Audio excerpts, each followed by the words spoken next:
The first time I really saw my babies, I mean, really saw them, I was on the floor of our living room with a stack of flashcards in my hand. My twins were 6 months old. I had gone through 6 months of flashcards with them. Yes, since birth. 1 second per card. Apple, rabbit, beach, cow, sample ing, 陶语念. And I'll never forget when my daughter first recognized her current favorite word and activity. 青草.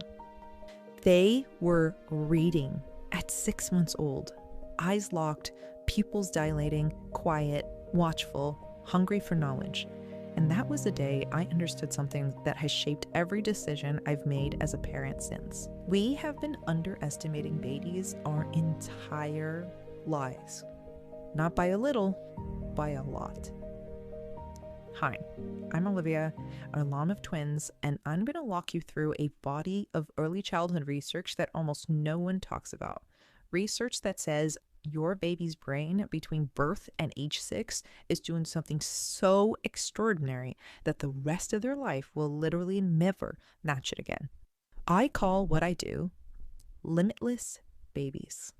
Because here's what I've come to believe. Babies are limitless until we limit them. We limit them by underestimating what they can absorb. We limit them by feeding them the wrong inputs the wrong way. We limit them by handing them screens instead of ourselves. We limit them with generic content when they've been starving for personal. We limit them by speaking one language when their brain is built for many. The next 15 minutes are about how to stop doing all of that. Let's start with the science.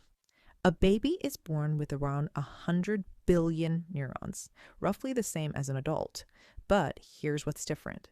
In the first 2 years of life, those neurons are forming connections at a rate of 1 million new synapses per second. 1 million per second. By age 2 or 3, your child's brain has roughly twice as many synapses as yours does right now. Twice the wiring, twice the bandwidth. And then, this is the crucial part, the brain begins to prune. It cuts the connections it isn't using. It reinforces the ones it is. This is the window. This is the season. This is the part that doesn't come back. The window for absorbing the sounds of any human language is widest in the first 12 months. The brain doesn't compartmentalize this. The window for language is the window for taste, for sound, for movement, for the fundamental shape of what, quote, normal, unquote, will mean for the rest of your child's life. In this window, babies don't learn the way we do. We learn through effort. We focus, repeat, struggle, sleep on it. Babies learn the way you breathe, effortlessly, continuously, whether you're paying attention or not. Is built on 3 observations. The first observation is that babies are pattern detection machines. They're wired to find regularity in chaos. That's how they learn faces. That's how they learn language. That's how they figure out that the round red thing is apple and the round orange thing is orange. The second observation is that babies process visual information far faster than adults can. Show an adult a flashcard for half a second, and they'll need a moment, right? Show a baby a flashcard for half a second, they've already got it. Slowing down doesn't help them, it bores them. The third observation is that the earlier you introduce a category, words, numbers, animals, countries, faces, flavors, sounds, the more naturally it gets filed in their brains. Not memorized, filed. That's it. That's the foundation. What we're doing isn't pushing a baby. It's not drilling, it's not academics in disguise, it's offering the brain the inputs it's already begging for, in the format it's already designed to use, the right input, the right way, at the right time. And that's how early learning works. Let me show you what this actually looks like, because when most people hear flashcards with babies, they imagine something stiff and academic. A toddler in a tiny chair, a frowning parent, pressure, and that's not it. That's the opposite of it.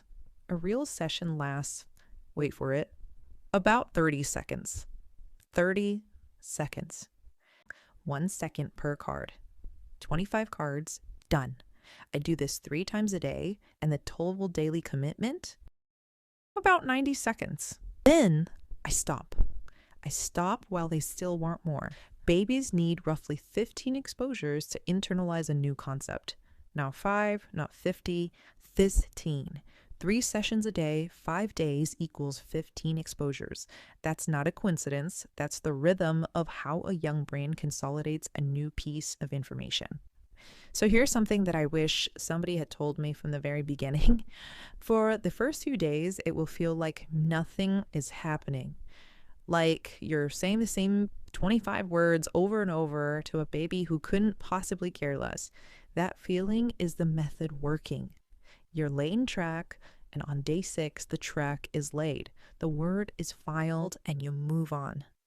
Now, there are 3 rules you want to remember when you're teaching your baby. The first one is to be fast, faster than feels natural to you. Babies process faster than we do. If you're going slow enough that you could comfortably read each card, you're going too slow for them. The second is to be joyful. Your face is the most important visual aid in the room. If you look bored, the cards are boring. If you look delighted, the cards are a gift. The third is to be brief. Always end before they're done. Always leave them wanting more. You're not teaching a lesson, you're planting seeds in the most fertile soil a human brain will ever have.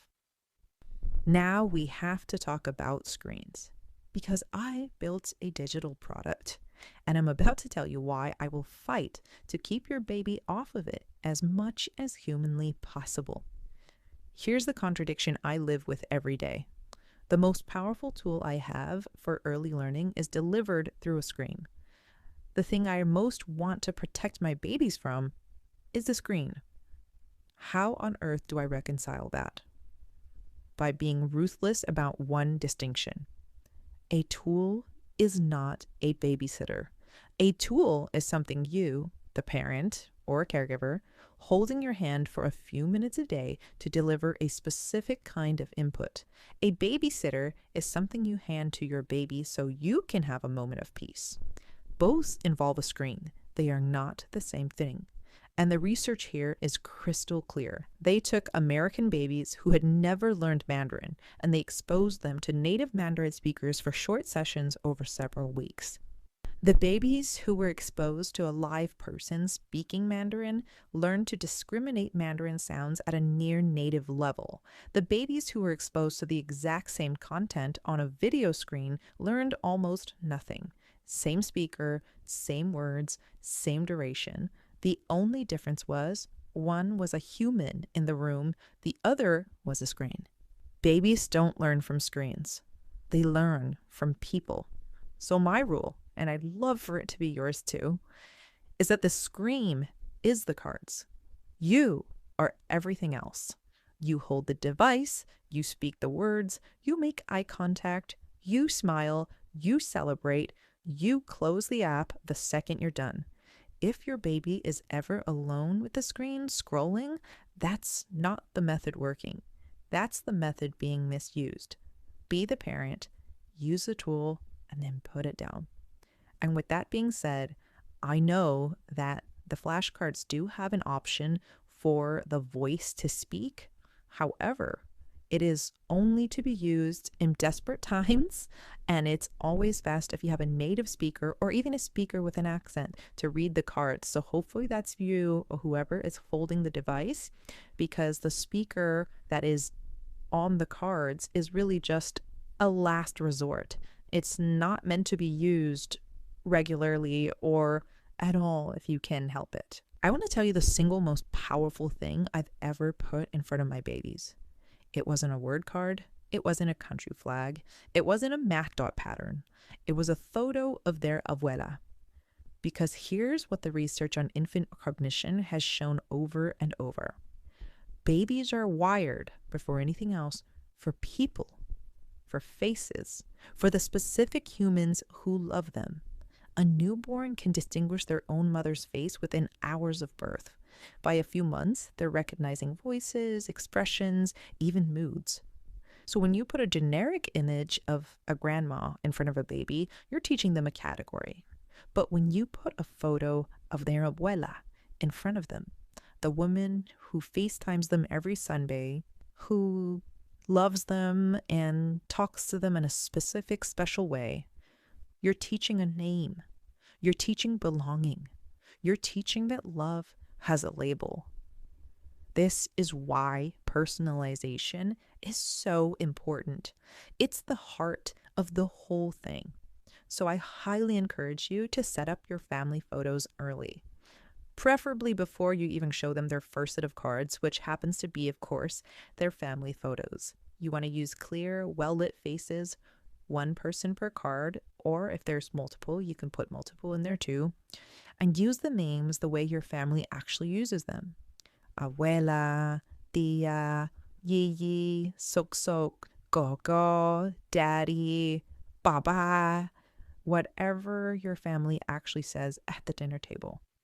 Run the family set as often as you run any other category, maybe even more. Because the day my twins looked at a photo of their Kaufu and said his name out loud for the first time, nobody in our family will ever forget it. You are giving your baby the names of people who love them. In the entire learning experience, there is no greater gift. The last thing I want to talk about is languages, because this is where the window matters most. Now that we've gotten to know each other a little better, I'll share something I usually don't share with parents I just met.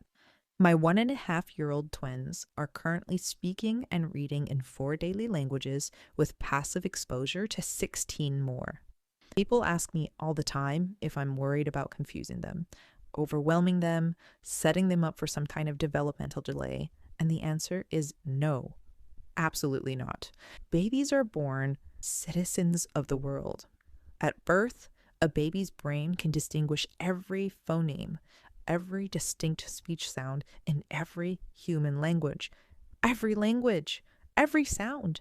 They can hear and distinguish them all. By around 12 months, that ability begins to narrow. The brain commits to the sounds it's been hearing. The sounds it hasn't heard, they start to fade. And by adulthood, those phonemes can be functionally invisible. That's why a native English speaker often can't hear the difference between certain Cantonese tones, no matter how hard they try. This is the window. This is why you start early. If you want your baby to have real access to multiple languages in their bones, not just on a worksheet, you start now, while every sound on earth is still on the table. Here's how I'd recommend introducing the flashcards to them. Start with what's real in your life. What you speak, what your partner speaks, what their grandparents speak, and don't pick languages your child has no human connection to. Pick the ones already woven into their world. Add one at a time, and once a language has consistent presence in your child's day, a song, a person, a card category, you can layer in the next. And don't worry about confusion. This is the fear that stops most parents. Decades of research is clear. Bilingual babies are not delayed. They are not confused, and the brief mixing some kids do early on, pulling vocabulary from both languages in a single sentence, is a feature, not a bug. They are code switching like the experts they are going to become. Remember that you're not making things harder for your child by giving them multiple languages. You're giving them a brain that thinks differently for the rest of their life. I started by telling you in this series about a moment my daughter tracked Qingtao on a flashcard. Let me tell you what I think that moment actually was. It wasn't a stunt. It wasn't proof I'm a good mom. It wasn't even particularly impressive. Not really. Not compared to what their brains are doing every second of every day. It was a window, a literal neurological closing window. And I had managed, just for a moment, to put something through it. That's the whole work. You don't have to do this perfectly. You don't have to do it every day. You don't have to be a neuroscientist or a teacher or anything other than the person who shows up. You just have to remember the thing I want you to walk away with. Your baby is limitless until something or somebody limits them. Don't let that somebody be you. Welcome to Limitless Babies. Let's get started.